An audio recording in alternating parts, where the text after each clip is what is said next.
नाम है गरिमा सिंह। रविवार का दिन है और बारी है संडे स्पेशल एडिशन की और मुद्दा है पेंशन का। और ये वो पेंशन है जिस पर सरकार और सरकारी कर्मचारी एक दूसरे के साथ बिल्कुल आमने सामने की जंग में पिछले तकरीबन 1.5-2 सालों से नजर आ रहे थे। ठनी हुई थी लगातार और कर्मचारी कह रहे थे कि किसी भी सूरत ओपीएस यानी कि ओल्ड पेंशन स्कीम वापस लाओ, हमारी बुढ़ापे की लाठी छीन ली गई, इस तरीके के नारे थे। और साफ यह भी कर दिया गया था सारे सरकारी कर्मचारियों के संगठनों की तरफ से कि जो ओपीएस के साथ है हम उसके साथ हैं। और केंद्रीय कर्मचारियों की तादाद भी बढ़िया है, 23 लाख सरकारी केंद्रीय कर्मचारी हैं। अब ऐसे में ओपीएस और एनपीएस का मुद्दा जरा पेचीदा मुद्दा भी बनता हुआ सरकारी नजरिए से, वोट बैंक के लिहाज से भी बनता दिख रहा था। ओपीएस में गारंटीड पेंशन थी, जो आखिरी सैलरी थी उसकी 50% गारंटेड पेंशन थी आखिरी सैलरी की, जिसमें कर्मचारी को अपनी सैलरी से अपने पास से कुछ नहीं देना था। और अगर कर्मचारी की रिटायरमेंट के बाद मृत्यु हो जाए तो फिर उसकी फैमिली को भी पेंशन की व्यवस्था थी। 20 लाख तक की ग्रेचुइटी भी थी। हर 6 महीने में डियरनेस अलाउंस भी लागू होता था, यानी कि महंगाई भत्ता भी जुड़ जाता था। जितनी महंगाई बढ़ती गई उतना पैसा बढ़ता गया। ये थे ओपीएस के फायदे। फायदे और भी थे, मसलन जीपीएफ की सुविधा थी, मेडिकल की सुविधा थी। तो ये सब खत्म कर दिया 2004 में, बल्कि कहूंगी 2003 के आखिरी महीनों में अटल बिहारी वाजपेयी की सरकार थी, एनडीए की, और सरकार नई एक स्कीम लेकर आई। ओपीएस को खत्म कर दिया, नई एक स्कीम लेकर आई जिसे नाम दिया गया नेशनल पेंशन स्कीम। अब उसमें क्या था, उसमें कोई गारंटी नहीं थी कि फिक्स्ड पेंशन मिलेगी ही मिलेगी। और बहुत सारे केसेस तो ऐसे भी देखे गए कि 80,000 किसी कर्मचारी की आखिरी तनख्वाह थी और पेंशन मिली उसको मात्र 2,085 रुपए। तो कोई फिक्स्ड पेंशन नहीं थी। और अलावा इसके जो ओपीएस नॉन कॉन्ट्रीब्यूटरी स्कीम था वो एनपीएस में कॉन्ट्रीब्यूटरी हो गया। कर्मचारी अपनी तनख्वाह से हर महीने कटवाएगा 10%, सरकार देगी 14%, और ये जो सारा पैसा रहेगा ये मार्केट में इन्वेस्ट होगा, यानी कि शेयर बाजार में। अब शेयर बाजार ऊपर बढ़ेगा तो आपकी पेंशन भी बढ़ जाएगी, नीचे गिरेगा आपकी पेंशन नीचे गिर जाएगी। अब इसका जबरदस्त विरोध चल रहा था और ये आज से नहीं, लंबे वक्त से। और जैसा मैंने कहा कि भाई 23 लाख कर्मचारियों की अगर एक आवाज हो कि जो ओपीएस के साथ है हम उसके साथ खड़े होंगे, तो जाहिर सी बात है ये वोट बैंक का मुद्दा भी बनेगा, ये राजनीति का मुद्दा भी बनेगा, ये इलेक्टोरल बैलेट को प्रभावित भी करेगा। अब ऐसे में क्या हुआ कि अप्रैल 2023 में सरकार ने एक कमेटी बना दी और उस कमेटी का अध्यक्ष बना दिया फाइनेंस सेक्रेटरी को, वित्त सचिव को, टीवी सोमनाथन को। और निर्मला सीतारमण जो कि वित्त मंत्री पिछले टेन्योर में भी थी, उन्होंने संसद में कहा कि हम अब ये जो कमेटी बना रहे हैं ये तय करेगी कि एनपीएस को और बेहतर कैसे किया जा सकता है। ओपीएस पर कोई जिक्र नहीं था, एनपीएस को कैसे बेहतर किया जा सकता है कमेटी बना दी। भड़के हुए थे कर्मचारी, लगातार हड़ताल की धमकियां थी, प्रधानमंत्री मोदी को चिट्ठी लिख रहे थे। तो ये कमेटी बन गई अप्रैल 2023 में। लेकिन अब हुआ क्या कि 1.5 साल से ये कमेटी तो बनी हुई थी लेकिन नतीजा सिफर था, कोई सुगबुगाहट नहीं किसी भी तरीके की। कल क्या हुआ, इसी वक्त जब मैं प्रोग्राम कर रही थी तकरीबन 7:30 बजे के आसपास, इसके ठीक पहले प्रधानमंत्री मोदी सरकारी केंद्रीय कर्मचारियों के संगठनों के नेताओं से अपने आवास पर मुलाकात करते हैं। प्रधानमंत्री मोदी के आवास पर मुलाकात हुई और बड़ी बात यह है कि किसी भी इस तरीके के नेता से जो सरकारी कर्मचारियों का पक्ष रखते हो, उनसे यह 10 साल में पहली मुलाकात थी। 10 साल में कोई मीटिंग नहीं हुई। कल मीटिंग हुई, उसके ठीक बाद केंद्रीय कैबिनेट की बैठक हुई और केंद्रीय कैबिनेट की बैठक में मंजूरी मिल गई एक और पेंशन स्कीम को, बताऊंगी अभी। तो जैसे ही पीएम आवास पर मीटिंग हुई तुरंत कैबिनेट की मीटिंग हुई, कैबिनेट में मंजूरी दे दी गई। तुरंत अश्विनी वैष्णव जो कि मंत्री है सरकार में, वो सामने आ गए और उन्होंने एक स्कीम की घोषणा कर दी और नाम बता दिया कि भाई यूपीएस हम लागू करेंगे। यूपीएस यानी कि यूनिफाइड पेंशन स्कीम। तो अब तक ओपीएस और एनपीएस पर मारामारी थी, अब एक और स्कीम सामने आ गई, यूपीएस। प्रधानमंत्री ने कहा कि ये आर्थिक सुरक्षा को बढ़ाएगा, केंद्रीय कर्मचारियों की, और डिग्निटी को बढ़ाएगा, गरिमा को बढ़ाने वाला है। और इसमें क्या कहा अश्विनी वैष्णव ने, इसमें क्या क्या फायदे होंगे जो एनपीएस में नहीं थे। पहली चीज तो यह कि ओपीएस में सरकारी कर्मचारियों को अपने पास से कुछ नहीं देना था, जीरो कंट्रीब्यूशन, जीरो। एनपीएस में 10% कर्मचारी का, 14% सरकार का। अब ये जो यूपीएस आई, इसमें क्या हुआ कि जो पेंशन गारंटीड नहीं थी, सरकार ने उसको गारंटी दे दी। जो बेसिक सैलरी है कर्मचारी की आखिरी साल की, उसका औसत निकालेंगे, औसत निकालकर जितनी सैलरी बेसिक बनेगी उसका 50% गारंटीड पेंशन मिल जाएगी। पहला सबसे बड़ा फीचर तो ये एश्योर्ड पेंशन की सरकार ने गारंटी दे दी, लेकिन ये लागू तब होगा जब 25 साल से ज्यादा की आपकी सर्विस होगी, पहली चीज। दूसरी चीज क्या हुई कि अगर आपकी मृत्यु हो गई तो मृत्यु के समय जितनी आपकी पेंशन कैलकुलेटेड बनती, उसका 60% आपकी फैमिली को मिलेगा, यह भी एश्योर्ड कर दिया सरकार ने। तीसरी चीज क्या हुआ कि अगर 10 साल से कम की सर्विस है तो 10 साल से अगर ज्यादा की सर्विस है लेकिन 25 साल से कम है तो पेंशन मिलेगी 10,000 रुपए मिनिमम, 10,000 रुपए। भले ही आपने 10% अपना कंट्रीब्यूशन बाकियों की तरह दिया हो, जिन्होंने 25 साल सर्विस की वो भी 10% देंगे, आप भी 10% देंगे, लेकिन सर्विस रह गई आपकी 10 साल से कम, तो पेंशन मिलेगी आपको 10,000 प्लस डीआर। ये एक नई टर्म जोड़ी सरकार ने। डीए पहले मिलता था महंगाई भत्ता, डियरनेस अलाउंस, उसको रिप्लेस कर दिया डीआर से, यानी कि डियरनेस रिलीफ से, और ये जुड़ गया सीपीआई से, यानी कि कंज्यूमर प्राइस इंडेक्स से। जितनी महंगाई बढ़ेगी उसे सरकार के आंकड़ों में उसके हिसाब से ये मिलेगा आपको। अब ये जो नई और तीसरी स्कीम सरकार ले आई, यूपीएस, यूनिफाइड पेंशन स्कीम, अब कल से थोड़ी खामोशी है। खामोशी किस लिए है? क्योंकि कांग्रेस शासित जितने भी राज्य थे पिछले साल, अगर आपको याद हो, तो कांग्रेस शासित सारे राज्यों में हल्ला मचा कि भाई हम ओपीएस देंगे, हिमाचल में, राजस्थान में, छत्तीसगढ़ में, कि हम तो ओपीएस देंगे। बड़ा वोट बैंक है। अब सरकार के ऊपर प्रेशर भी था, कांग्रेस उधर दनादन ऐलान कर रही थी। अब जब सरकार यूपीएस ले आई तो एक खामोशी है, एक चुप्पी है। हालांकि इस बीच मल्लिकार्जुन खड़गे साहब ने ट्वीट किया है, लेकिन वो क्या कह रहे हैं इससे पहले मैं ये जरूर आपको बता दूं कि ये जो साल 1.5 साल का वक्त चला, इसमें लगातार आरबीआई की तरफ से, सरकार के आर्थिक सलाहकार की तरफ से ये कहा गया कि अगर ओपीएस पर वापस लौटे, यानी कि कर्मचारियों को वही ओल्ड पेंशन स्कीम दी, तो देश दिवालिया हो जाएगा।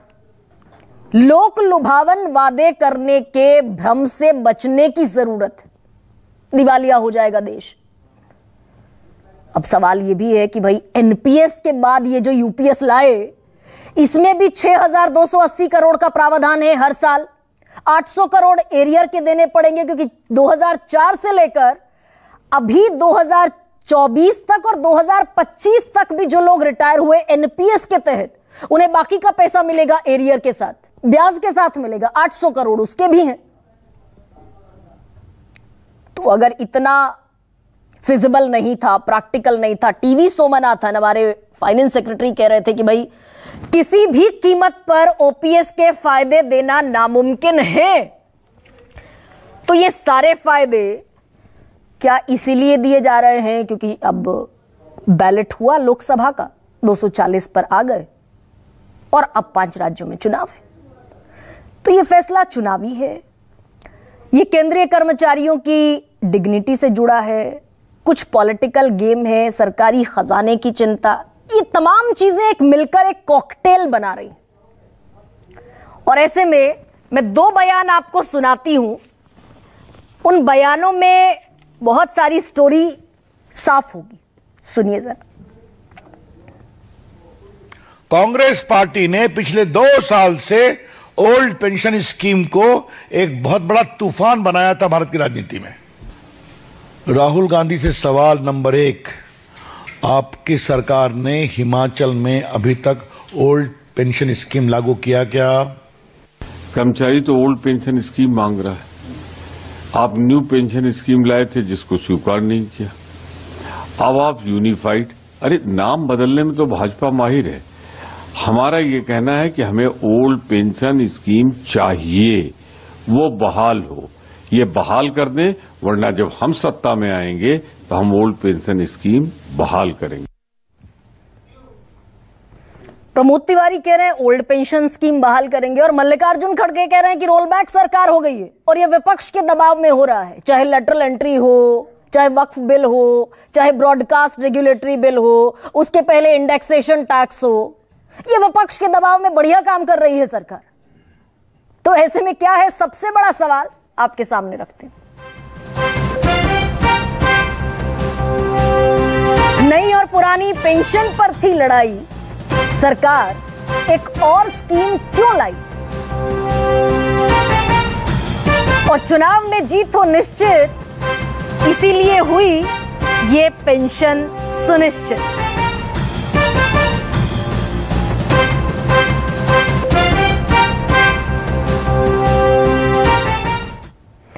और मेरे साथ बीजेपी के राष्ट्रीय प्रवक्ता तुहिन सिन्हा इस चर्चा में शिरकत कर रहे हैं। कमलाकर त्रिपाठी मेरे साथ राजनीतिक विश्लेषक के तौर पर हैं, लेकिन कांग्रेस का पक्ष रखेंगे। अलावा इसके बेहद खास कुछ मेहमान मेरे साथ पैनल में नजर आ रहे हैं। प्रोफेसर अखिल स्वामी मेरे साथ हैं, देश के बेहद प्रख्यात अर्थशास्त्री हैं, रिनाउंड इकोनॉमिस्ट हैं। वेद जैन दिख रहे हैं, एक और बेहद शानदार अर्थशास्त्री। और अलावा इसके मेरे साथ संजय कुमार भी हैं, सेफोलॉजिस्ट हैं, चुनाव विश्लेषक हैं, इस देश के सीएसडीएस से ताल्लुक रखते हैं और बहुत जमीनी सर्वेज जो हैं इनके चुनावी सर्वेज, वो एक नतीजा और दिशा देते हैं। और थोड़ी देर बाद प्रोफेसर संतोष मेहरोत्रा भी इस डिबेट का हिस्सा होंगे, one of the finest economist across India. तो मैंने शुरुआत में भी कहा कि कल ही नेताओं से मुलाकात हो गई केंद्रीय कर्मचारियों के, 10 साल में पहली बार। कल ही केंद्रीय कैबिनेट ने आनन फानन में मंजूरी दे दी। कल ही मंत्री साहब ने, अश्विनी वैष्णव ने सामने आकर ऐलान कर दिया कि अब यूपीएस होगा, यूनिफाइड पेंशन स्कीम होगी। सब काम कल हो गए। 10 साल में एक भी मीटिंग नहीं हुई। 1.5 साल से वो फाइनेंस सेक्रेटरी की अध्यक्षता में जो मीटिंग थी उसका कुछ अता पता नहीं था। तो अगर खड़गे साहब ये कह रहे हैं कि चुनावी है, गलत कह रहे हैं क्या? देखिए गरिमा जी, आप विषय बहुत अच्छा उठाती है, लेकिन तर्क जो है कांग्रेस प्रवक्ता के अभाव में तर्क जो है कांग्रेसी वाली रखने लगती हैं। तो सबसे पहले तो अप्रैल 2023 में इस कमेटी का गठन हुआ था। आज से लगभग 17 महीने पहले इस कमेटी ने लगभग 100 मीटिंग्स की तमाम ऑर्गेनाइजेशंस के साथ, और ये राजनीति का विषय है ही नहीं। अगर हम कांग्रेस की तरह इसको एक राजनीति का विषय बनाते तो इलेक्शन के पहले जल्दी से आनन फानन में किसी तरह मार्च में ये स्कीम लागू होती। ये स्कीम जो है आर्थिक विवेकपूर्णता का परिचय है इस सरकार की, और ये दिखाता है कि कांग्रेस की जो वित्तीय अव्यवहारिकता है, जहां जहां राज्य करने को उनको मिलता है वहां वहां आर्थिक अराजकता फैलाते हैं। उसके अतिरिक्त भी एक तरीका होता है जिससे कि आप जन कल्याण कर सके, लोगों को सुरक्षा और सम्मान दे सके, और वित्तीय जो फिस्कल प्रूडेंस है उसको मेंटेन कर सके। तो मेरे ख्याल से आज मैं समझता हूं, चूंकि कांग्रेस नहीं है इस इतने बड़े विषय पर, इतने महत्वपूर्ण विषय पर आपके शो में, तो मैं मानता हूं कि कांग्रेस को भी पता है कि ये जो यूपीएस है ये एक कमाल का ऑल्टरनेटिव है एनपीएस की तुलना में।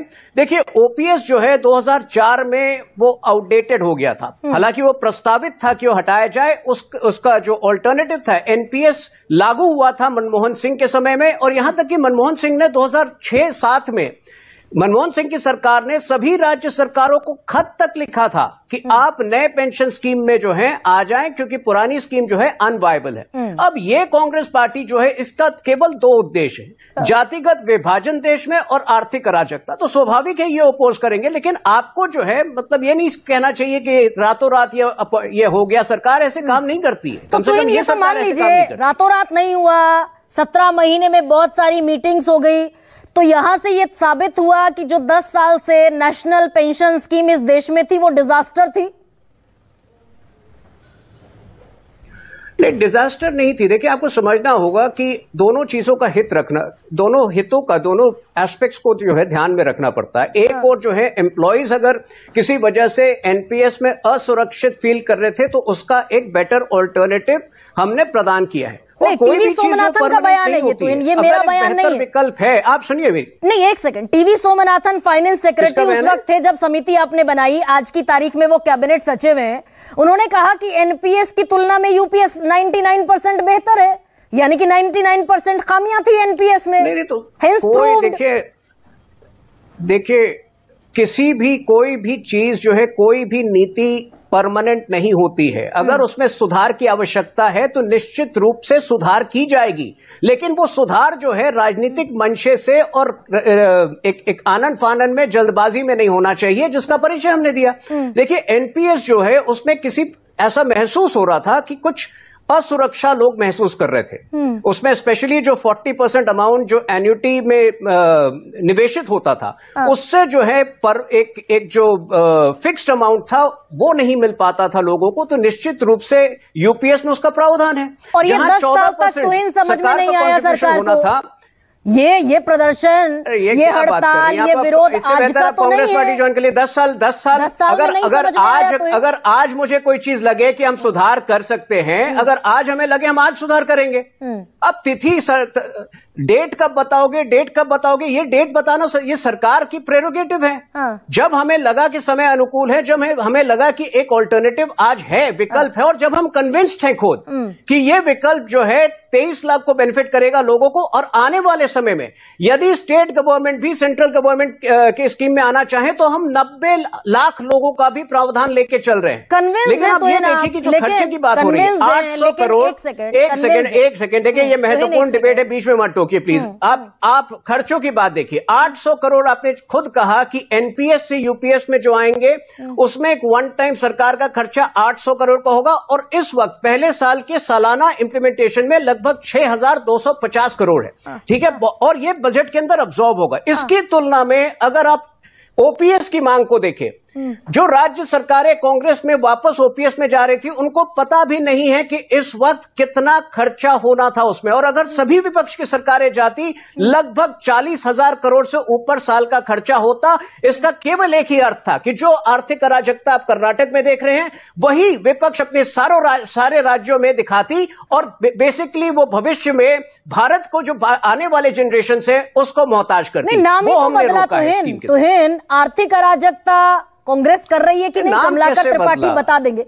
नाम बदल दिया, एनपीएस, ओपीएस, यूपीएस। फायदा तो सारा दे दिया आपने ओपीएस वाला। आपने एश्योर्ड पेंशन दे दी 50% लास्ट विथड्रॉन सैलरी की। आपने फैमिली को जो 30% था ओपीएस में फैमिली पेंशन, वो बढ़ाकर 60% कर दी। तो आर्थिक अराजकता का जवाब वो ये है कि इसमें दोनों का कंट्रीब्यूशन होगा। ये आप कैसे भूल गई? दोनों का कंट्रीब्यूशन होगा। ओपीएस में जो है वो इंडिविजुअल का कंट्रीब्यूशन 0 था। इसमें 10% कंट्रीब्यूशन इंडिविजुअल का होगा और 18.5% सरकार का होगा। वो 10% सरकार ने अपना खर्च है, सरकार ने खर्च बढ़ाया, अव्यवहारिकता और आर्थिक विवेकपूर्णता के वो एनपीएस से डिफरेंस हुआ है। आप कंफ्यूज हो रही है। ओपीएस में प्रावधान था ही नहीं, पूरा कंट्रीब्यूशन जो था सरकार का था। एनपीएस में 10% इंडिविजुअल का था, 14% सरकार का था। उस 14% को हमने 18.5% किया है।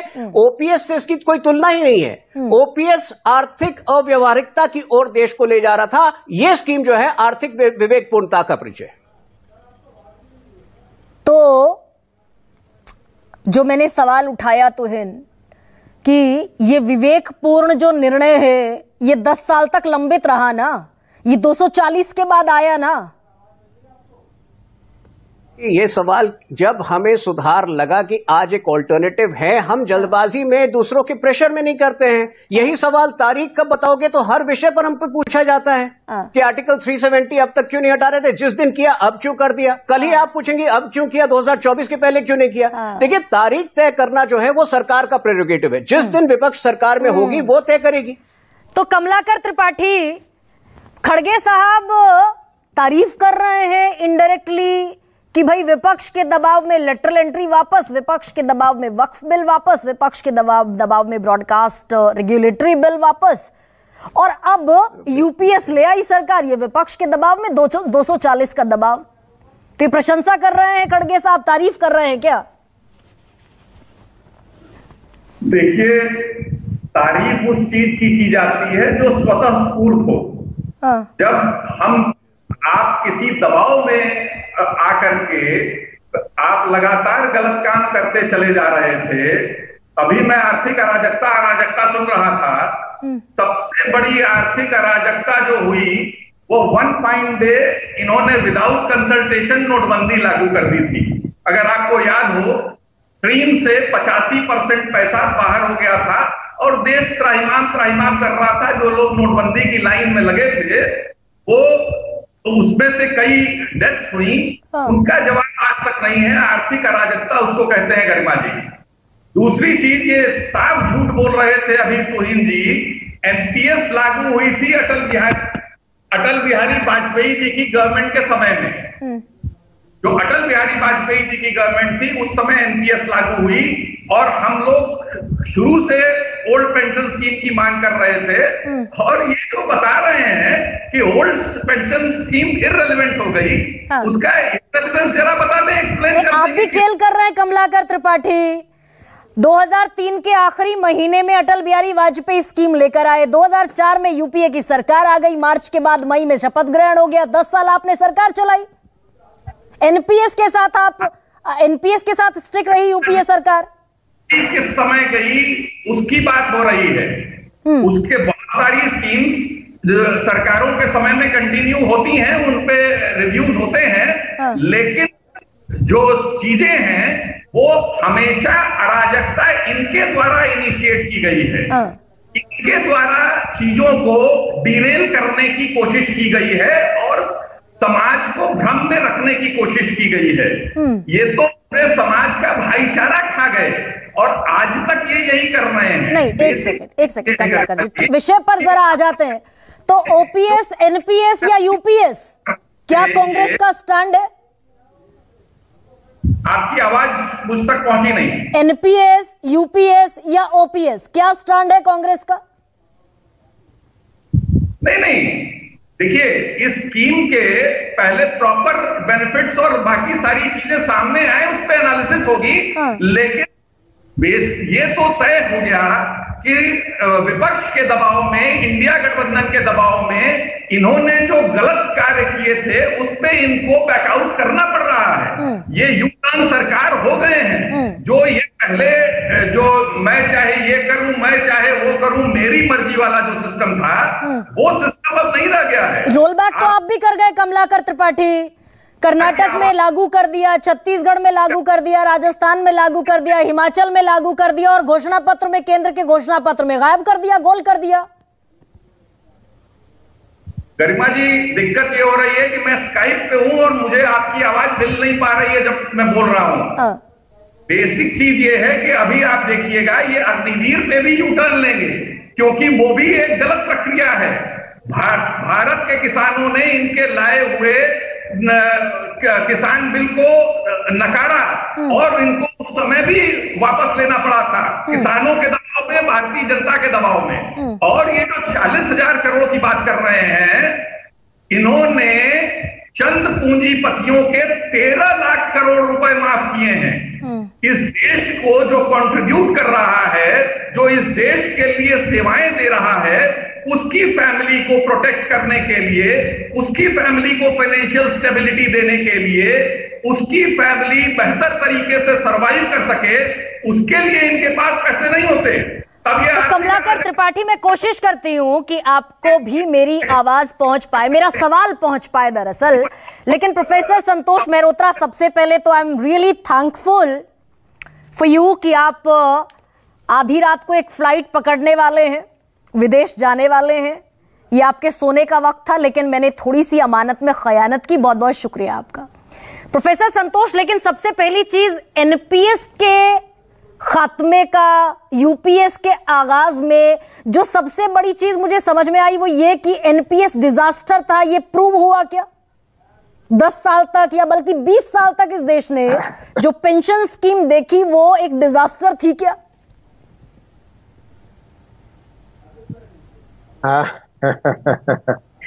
मुश्किल सवाल आप पैदा कर रही हैं।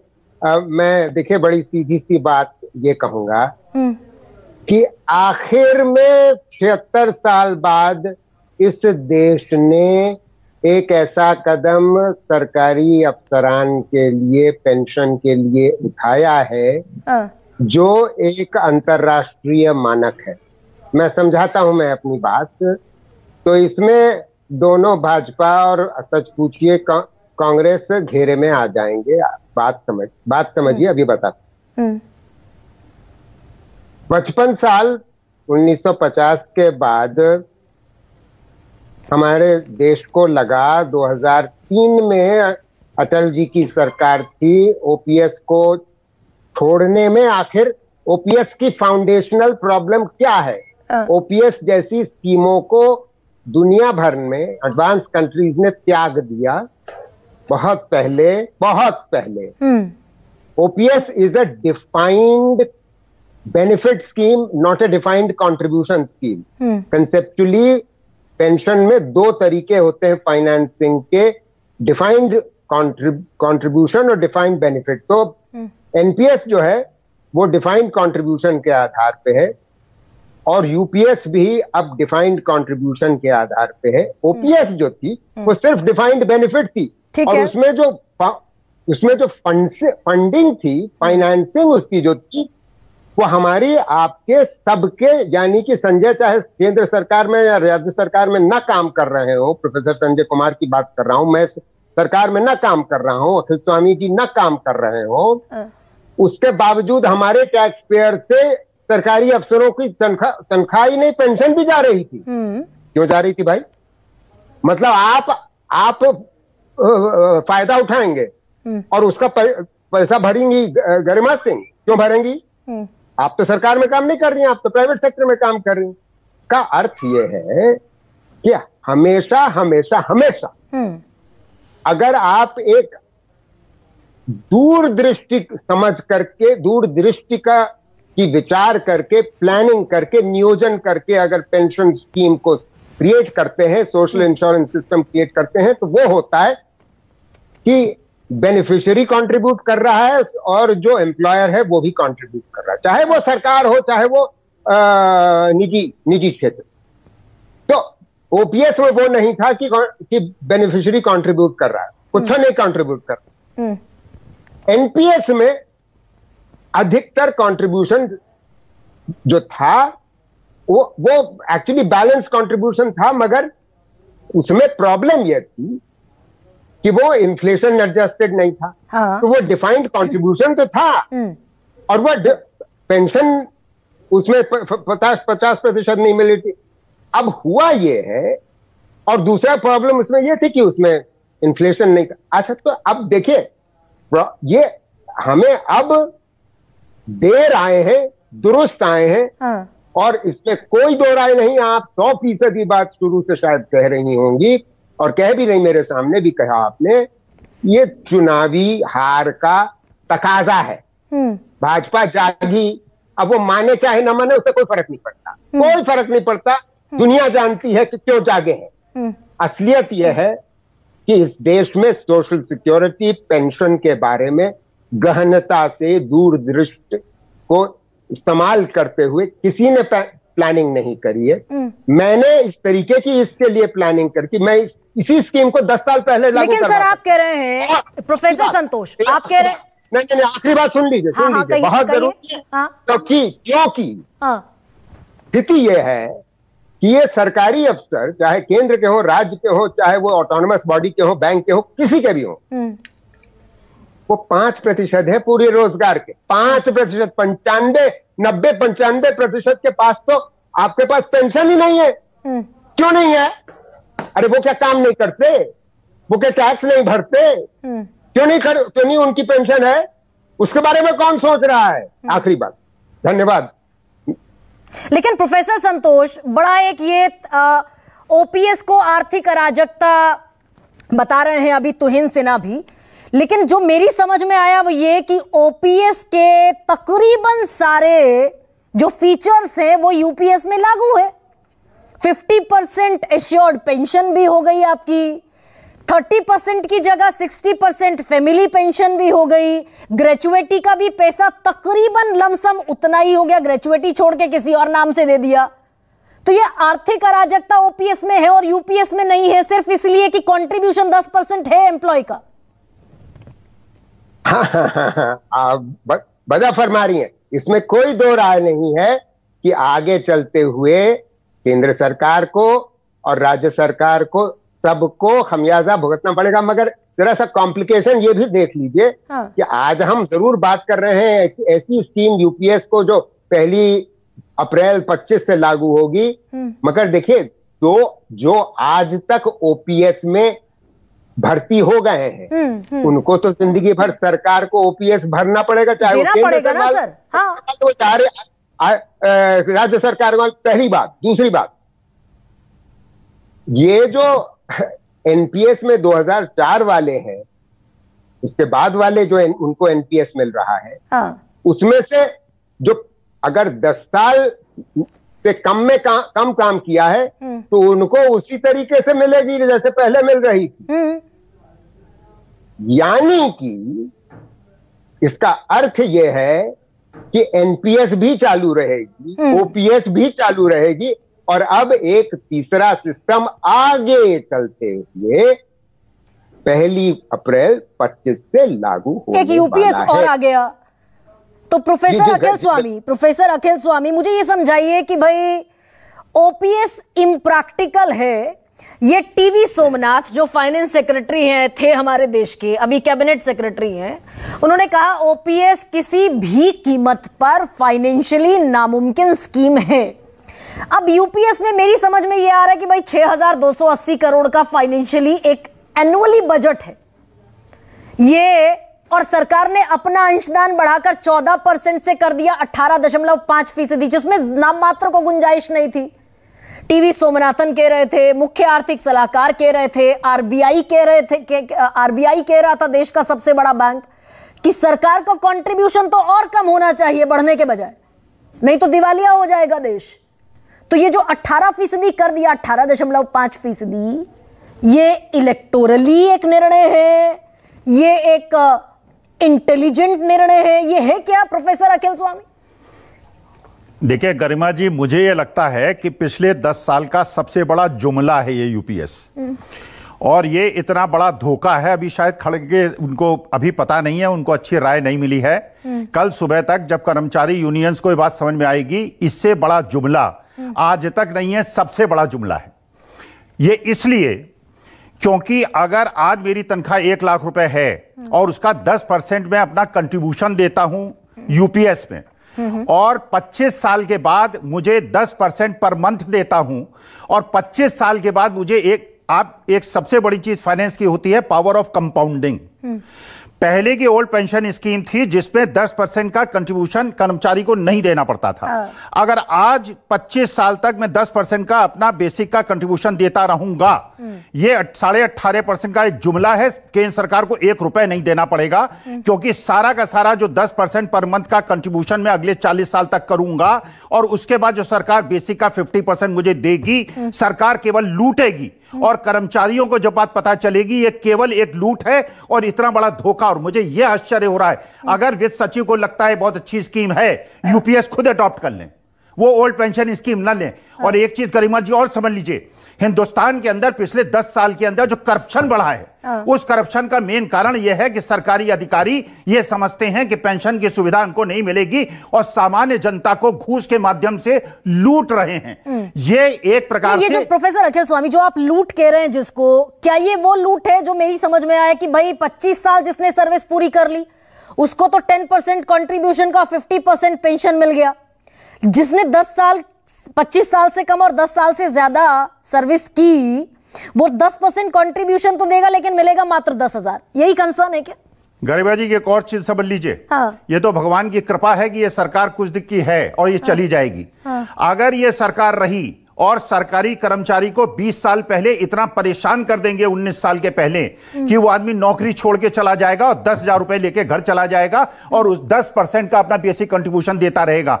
ये सरकार केवल, और ये अगर समझते हैं कि यूपीएस होना चाहिए तो मेंबर ऑफ पार्लियामेंट्स के लिए और एमएलएस के लिए यूपीएस क्यों नहीं होता है? वहां पे तो 5-5, 6-6 पेंशन लेंगे, 14 लाख करोड़ के पूंजीपतियों के ऋण माफ करेंगे, और सरकारी कर्मचारियों के लिए इतना ये बताया जा रहा है कि सरकारी कर्मचारी, अरे सरकारी कर्मचारी ही हैं आज जो मार्केट के अंदर परचेजिंग कर रहे हैं, क्योंकि जो सामान्य जनता है, जो हम जैसे लोग हैं, इनका पैसा ही नहीं है खरीदने के लिए। और ये बेवकूफ बनाया गया है। यूपीएस केवल धोखाधड़ी की स्कीम है और ये कल तक समझ में आ जाएगा। आप देखिएगा, अगर इन्होंने चुनाव के पहले ये स्कीम ला दी होती, 240 नहीं, इनको 40 सीटें मिली होती। अभी लोगों को समझ में नहीं आया है, खड़गे साहब को बात समझ में नहीं आई है। ये नया कानून केवल सरकारी कर्मचारियों को और देश को धोखा देने के लिए है। सरकार कर्मचारी पैसा देगा और वही पैसा 10% के हिसाब से उससे कम इनको देना पड़ेगा 20 साल के बाद, और 20 साल के पहले नौकरी निकाल देंगे उसको, जिससे उसको पेंशन ना मिले। तो फिर कांग्रेस इस पर क्यों गोलमोल ना घोषणा पत्र में ओपीएस लेकर आई? वित्त मंत्री साहब कहते हैं पेंशन स्कीम होनी चाहिए, ओपीएस होनी चाहिए, कोई एनपीएस नहीं, कोई यूपीएस नहीं, केवल ओपीएस। और सरकारी कर्मचारियों को घूस लेने के लिए प्रेरित कर रहे हैं आप। वो केवल घूस ले रहा है, इसीलिए हर जगह घूसखोरी बढ़ी हुई है, क्योंकि उन्हें लगता है पेंशन मिलने लगी तो पैसा इकट्ठा कर लो, ताकत है उनके पास। अरे उनको अगर आप एक एश्योरेंस देते हैं एक ईमानदार कर्मचारी को कि तुम्हें नौकरी के बाद पेंशन मिलेगी, वो बेईमानी शायद कम करे अगर उसे पता चलेगा कि उसको नहीं। और ये शेयर मार्केट उन्होंने बढ़ाया है, लेकिन प्रोफेसर अखिल पेंशन स्कीम में इन्होंने शेयर मार्केट को बढ़ाया है, और एनपीएस को बंद करके, क्योंकि अप्रैल से इसलिए लागू कर रहे हैं तब तक सरकार चली जाएगी, और जिस दिन एनपीएस खत्म होगा उस दिन मार्केट 40% क्रैश करेगा, और तब कहेंगे देखिए हमारी सरकार चली गई इसलिए शेयर मार्केट क्रैश कर गया। एनपीएस के माध्यम से जो शेयर मार्केट में पैसा फूंका गया है उससे शेयर मार्केट बढ़ा है, क्योंकि कैश फ्लो मार्केट के अंदर बढ़ गया है। यह केवल एक धोखाधड़ी है और इसको कर्मचारियों को, देश की जनता को समझ लेना चाहिए। तो ये तो हुआ यूपीएस का और एनपीएस का खेल। लेकिन प्रोफेसर अखिल स्वामी, अगर देश का सबसे बड़ा bank RBI, reserve bank of India कहता है, अगर मुख्य आर्थिक सलाहकार कहते हैं, अगर हमारे फाइनेंस सेक्रेटरी जैसे बड़े ओहदे पर बैठे हुए सरकारी अधिकारी ये कह रहे हैं कि दिवालिया होने की कगार पर देश खड़ा होगा 2030 में अगर ओपीएस वापस लागू कर दिया, राज्य सरकारें ये लोक लुभावन वादा कर देती है, कर्जे में डूबी हुई है। जब इनको गरीबों को देने की पैसी बात आती है, जब किसानों को एमएसपी की गारंटी देने की बात आती है, इन अर्थशास्त्रियों को अर्थशास्त्र समझ में आता है। जब ये अग्निवीर स्कीम लाते हैं, गरीब लोगों को 4 साल के बाद नौकरी से निकालते हैं, तब इन्हें अर्थशास्त्र समझ में आता है। और अनिल अंबानी, जिसको सेबी ने 5 साल के लिए बैन किया है, जरा कोठी की फोटो खींच लीजिए, 15 मंजिला मकान है, करोड़पति अरबपति आदमी है, और उसे आपने राफेल का एजेंट बनाया था। आप अमीरों के लिए आपको अर्थशास्त्र समझ में नहीं आता, तो गरीब और मध्यम वर्ग के लिए अर्थशास्त्र समझ में आता है। तो अमीर और गरीब और इसके बीच चुनाव। प्रोफेसर संजय, आप तो सर चुनावी सर्वेस, चुनावी आंकड़े, ये क्या यूपीएस यानी कि ना ओपीएस ना एनपीएस यूपीएस, ये चुनावी स्कीम है क्या? तो इनसे ना कह रहे हैं चुनाव से पहले ले आए होते, चुनावी होता तो। भाई चुनाव अभी भी है, 5 राज्यों में चुनाव है, महाराष्ट्र में, झारखंड में, हरियाणा में, उत्तर प्रदेश में और जम्मू कश्मीर में है अभी भी चुनाव। देखिए, जिस बात का जिक्र किया गया कि पूरे जो काम करने की जो जनसंख्या है, जो काम करने वाले लोग हैं, उनमें सरकारी कर्मचारी सिर्फ 5% है। अगर आप उनके परिवार को जोड़ लें तो मान लीजिए 7, 8, 10% हो गए। तो मुद्दा तो होता है, चुनाव में ये मुद्दा है, और इस मुद्दे पर सरकारें, पार्टियां चाहती हैं कि वोटरों को अपनी ओर आकर्षित करें। लेकिन जितना हम समझते हैं कि एक निर्णायक भूमिका ये मुद्दा निभाएगी चुनाव में, या तो पार्टी को जिताने या हराने में, उतनी निर्णायक भूमिका इस मुद्दे की होती नहीं है, क्योंकि सरकारी कर्मचारियों की तादाद तमाम वोटरों के प्रतिशत के रूप में देखेंगे तो बहुत कम है। और इसकी चर्चा तो कर्मचारी हो गए, अगर राज्य के चुनाव 23 लाख तो कर्मचारी हो गए।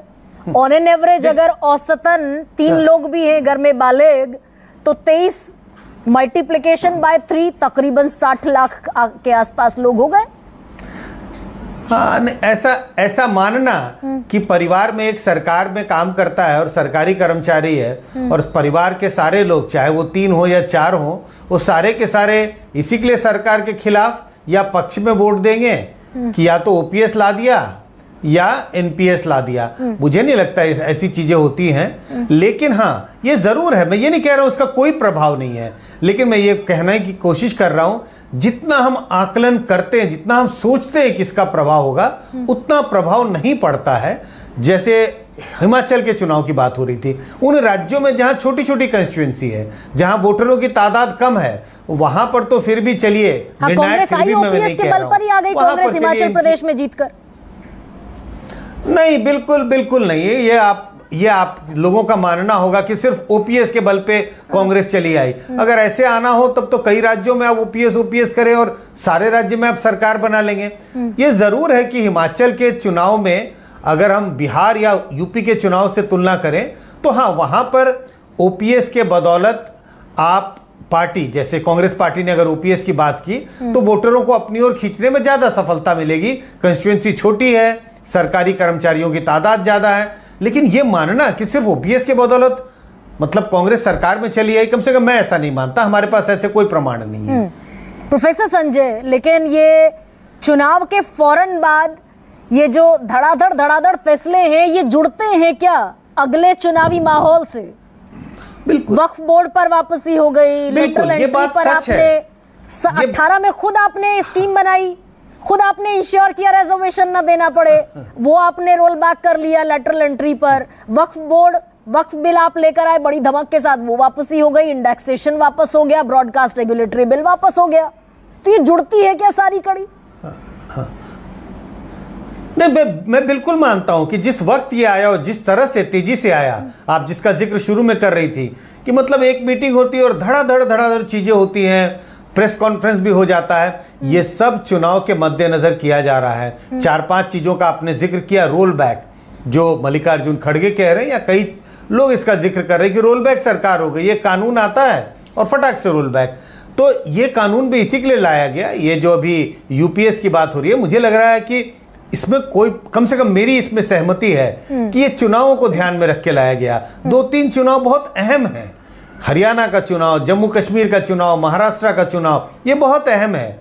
बीजेपी की कोशिश होगी कि हर सूरत पर इन चुनावों को जीतें। अगर मान लीजिए बीजेपी इनमें से मान लीजिए महाराष्ट्र का चुनाव और हरियाणा का चुनाव हार जाए, तो बीजेपी के लिए जो एक माहौल बनेगा वो बहुत नेगेटिव होगा। 240 पर अभी बीजेपी है, ये कह रहा हूं लोकसभा के तो चुनाव, मैं यही कह रहा हूं कि अगर हरियाणा और महाराष्ट्र के चुनाव बीजेपी हार जाती है तो इसका बहुत नेगेटिव असर पड़ने वाला है बीजेपी पर, और बीजेपी जैसे लगता है बिल्कुल घिरी हुई सी दिखाई पड़ेगी। जिस तरह से विपक्ष हमला कर रहा है हर बात पर, वो हमला और तेज होंगे। एक माहौल सा बनने लगेगा कि भाई बीजेपी तो अब वैसी मजबूत पार्टी नहीं रही। तो इसी के लिए मुझे लगता है कि ये चुनाव के मद्देनजर इसको लाया गया है। अब जल्दबाजी शब्द का मैं इस्तेमाल नहीं करूंगा कि जल्दबाजी में लाया गया, लेकिन हाँ, जिस तेजी के साथ हुआ थोड़ा अचंभित तो जरूर करता है हमें।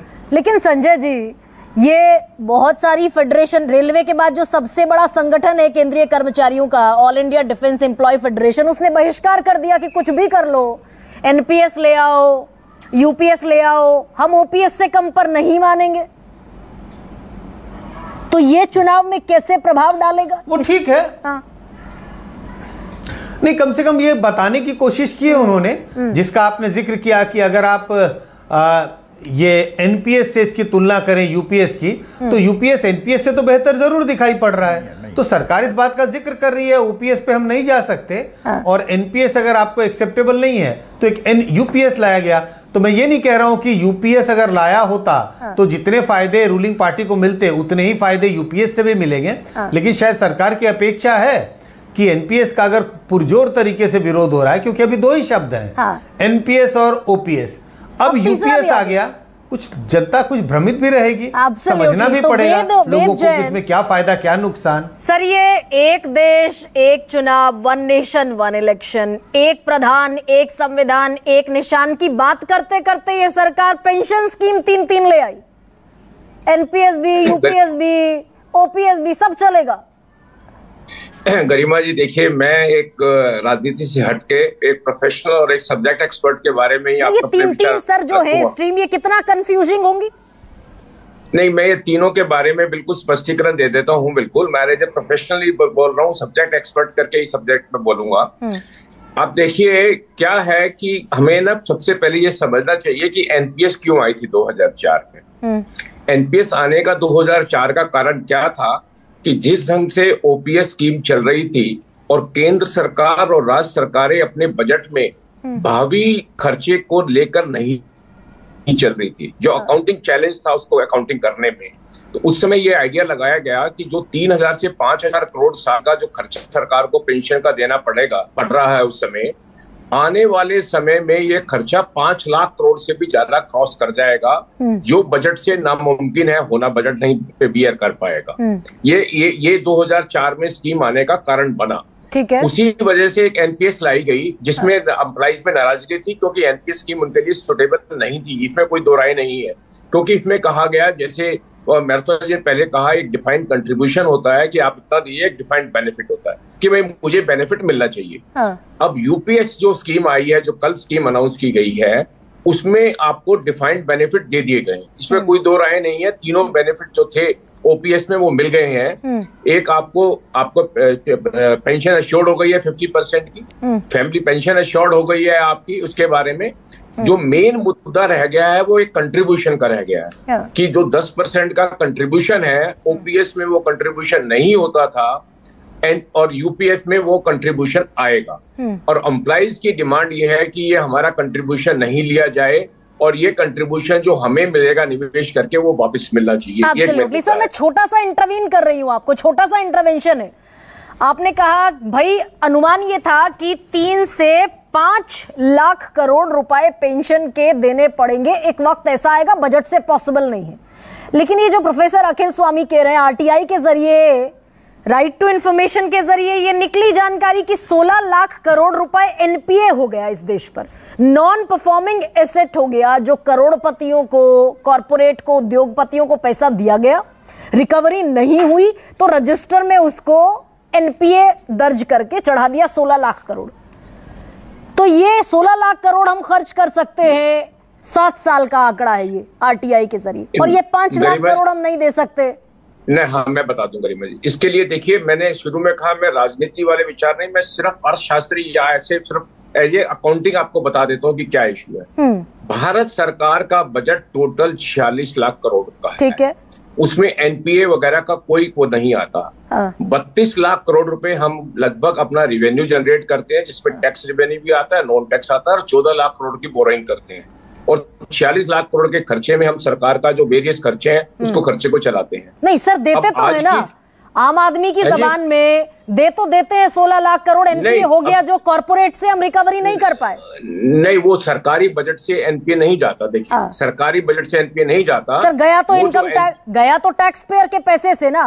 नहीं, टैक्स पेयर के पैसे से एनपीए नहीं जाता डायरेक्टली। देखिए मैं बता दूं आपको, इनडायरेक्टली आप कह सकते हैं, क्योंकि जो बैंक की बैलेंस शीट है उसका कंसोलिडेटेड फंड से कोई मतलब नहीं है, उसकी कोई रिवेन्यू की वर्किंग नहीं है। प्रोफेसर, जो अपने को समझने की बात है, जो मुद्दा है आज की डेट में, यूपीएस, एनपीएस और ओपीएस का जो मुद्दा है आज की डेट में, देखिए जो भी कर्मचारी होता है उसकी ये इच्छा होती है कि मुझे अपना जो बेनिफिट है वो पूरा मिलना चाहिए, और क्योंकि मेरा एक राइट 2004 से पहले क्रिएटेड हुआ है, आप उसको कंटिन्यू कर दीजिए।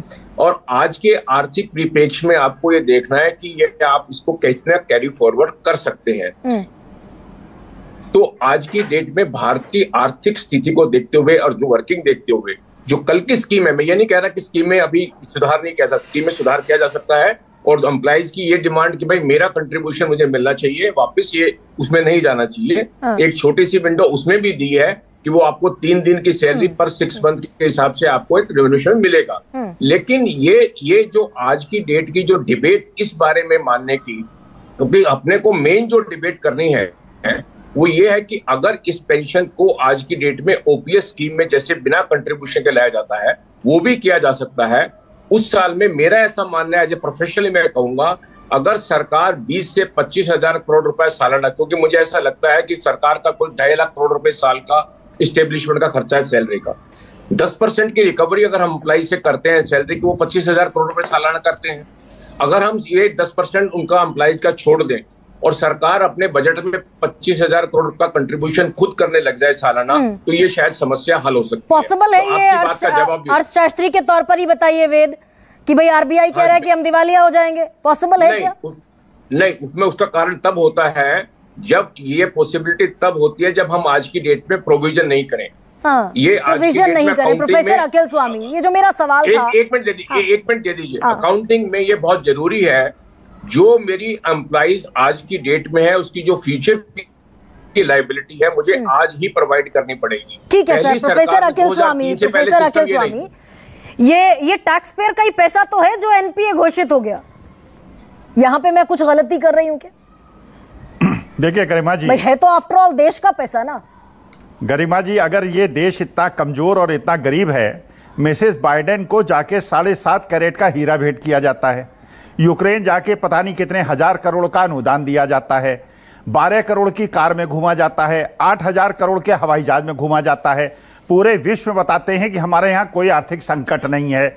जब बड़े बड़े पूंजीपतियों की आमदनी कोविड पीरियड में 10 गुनी बढ़ जाती है, आम आदमी जो है उसकी आमदनी घट जाती है, जहां आम आदमी और गरीब आदमी की, अरे आप जो ये बड़े बड़े सिविल सर्वेंट्स की बात मत करो जिनको 1 लाख की पेंशन मिलती है, सरकारी कर्मचारी में वो लोग भी हैं जो बेचारे 50,000 की तनख्वाह पाते हैं और रिटायरमेंट के बाद 20-25 हजार की पेंशन पाते हैं। आप उनके पेट पे लात मार रहे हो। तो ये जो विपक्ष कह रहा है कि भाई ये विपक्ष के दबाव में सरकार ने बढ़िया काम किया, नहीं, गलत कह रहा है। अभी नहीं समझ में आया है विपक्ष को, अभी नहीं समझ में आया है। ये इतना बड़ा धोखा है यूपीएस। अगर इसकी फाइनेंशियल जैन साहब बैठे हुए हैं, इसकी अगर कैलकुलेशन करा ली जाए पावर कंपाउंडिंग के हिसाब से, अगर मैं 25 साल तक 10% बेसिक देता रहूं और हर 7 साल के बाद मेरी वो 10% डबल होता जाए, 20 साल के बाद मेरा ये 10% ही मेरी पेंशन को इंश्योर कर देगा। और यही नाटक किया है, यही धोखा सरकार ने किया है यूपीएस। यानी कि प्रोफेसर अखिल स्वामी, सरकार को अपने पास से कुछ नहीं देना है, कुछ नहीं देना है, और बल्कि जो कर्मचारी देगा उसमें से भी कर्मचारी को पूरा पैसा नहीं मिलेगा, क्योंकि 10% बेसिक का अगर 1 लाख मेरी तनख्वाह है और 10,000 रुपए महीने में दे रहा हूं और 40 साल के बाद आप मुझे 1 लाख रुपए देंगे। ठीक है। तो हिंद सिन्हा भाई, आपकी पार्टी एक देश एक चुनाव, एक देश एक संविधान, एक प्रधान एक निशान की बात करने वाली पार्टी, ये तीन स्कीम का झमेला, इसको यूनिफाइड करके कोई ऐसा प्लान आ सकता है जिससे भाई आप भी खुश, सरकार भी खुश, विपक्ष भी खुश और कर्मचारी भी खुश?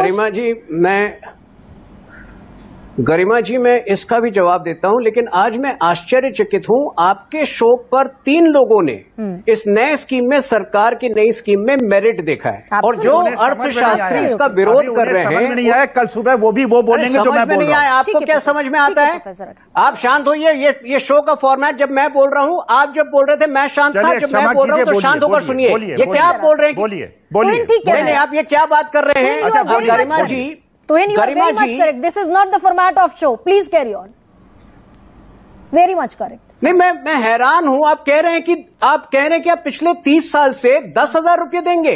अरे जो सरकारी नौकरी में रहता है 30 साल में कम से कम 4 बार प्रमोशन होता है उसका। जो आज 1 लाख अर्न कर रहा है रिटायरमेंट के वक्त, वो 30 साल पहले शायद 25,000 अर्न कर रहा होगा। तो सबसे पहले तो आपको पता ही नहीं है कि आप क्या बोल रहे हैं। नहीं, मैं तो कम से कम आप थोड़ा सा जो है सोच समझ कर बोलिए। 3 बार आलोचना मत कीजिए आप अर्थशास्त्री, और 3 बार आप अपने तर्कों में, 3 बार एक बेहद प्रबुद्ध प्रवक्ता नहीं, आप 3 बार अपने तर्कों में आप ये कह रहे हैं कि एक मत होइए। नहीं, तो आप जो कह रहे हैं वो इतना गलत कह रहे हैं। आप दर्शकों को गुमराह कर रहे हैं ये कहकर कि 10,000 आप 30 साल तक देंगे। कैसे 10,000 देंगे आप? प्रोफेसर अखिल, आपने बोला तो हिंद ने, नहीं, आप कैसे आप देंगे 10,000? मैं सीधी बात पूछ रहा हूँ। आप अर्थशास्त्री, आप 3 बार अपने तर्कों में कह रहे हैं कि 1 अप्रैल 2025 तक ये सरकार नहीं टिकेगी। नहीं, एक सेकंड, ये राजनीतिक पार्टियों को छोड़ दीजिए कि सरकार कब तक टिकेगी। ये बता दीजिए, अच्छा, क्या एक यूनिफाइड स्कीम हो सकती है जिसमें ये ओपीएस, एनपीएस और यूपीएस का झमेला ना हो? एक यूनिफाइड स्कीम हो जिसमें सबकी मंजूरी शामिल? मैं बता रहा हूं आपको गरिमा जी, मैं इस वक्त तीनों का प्रावधान इसलिए दिया गया है क्योंकि सरकार लोकतंत्र में यकीन करती है। कोई भी चीज और इस तरह के संवेदनशील विषय पर कोई भी धारणा, कोई भी एक स्कीम को इस वक्त इंपोज नहीं करना चाहती है। लेकिन निश्चित रूप से सरकार का यह मानना है कि आने वाले समय में बड़े पैमाने में राज्य सरकारों को भी इसी स्कीम में मेरिट दिखेगा, और इसीलिए यह फैक्टर किया गया है कि जो 23 लाख की संख्या अभी है, अगर राज्य सरकारें भी इसको अपनाती है तो आने वाले समय में यह 90 लाख तक जा सकता है। 90 लाख हो जाएगा। प्रोफेसर संजय, कंक्लूडिंग रिमार्क मुझे दे दीजिए। प्रोफेसर संजय, एक कंक्लूडिंग रिमार्क मैं चाहती हूं आपसे कि ये चुनावी फायदे के लिए लाई गई जो स्कीम है, अब कुछ को इसमें मेरिट दिख रहा है, कुछ को डीमेरिट दिख रहा है। ये बैकफायर करेगा या प्रॉफिटेबल होगा? कह पाना बहुत मुश्किल है गरिमा जी इस वक्त, क्योंकि इस वक्त इसी की बात का पता नहीं है कि क्या ये कर्मचारियों के फायदे के लिए है या नुकसान के लिए है। जब तक इस बात का खुलासा नहीं होगा जनता के बीच में कि सचमुच उन्हें फायदा हो रहा है, अगर उन्हें लगेगा कि फायदा हो रहा है तो रूलिंग पार्टी को फायदा होगा, और उन्हें लगेगा कि फायदा नहीं है, नुकसान है, तो ये बैकफायर भी कर सकता है। खैर, लेकिन इस संक्षिप्त टिप्पणी के लिए आपका बहुत आभार, क्योंकि समय वैसे भी कम था और दर्शक जानते हैं कि रविवार के दिन अक्सर कोई पॉलिटिकल रिप्रेजेंटेटिव हम नहीं बुलाते, कोशिश करते हैं कि पत्रकारों के साथ चर्चा हो, लेकिन मुद्दा आज का जो था उसमें पॉलिटिकल रिप्रेजेंटेशन जरूरी था। सबसे बड़ा सवाल में इतना है। इजाजत दीजिए। सबसे बड़ा सवाल प्रेजेंटेड बाय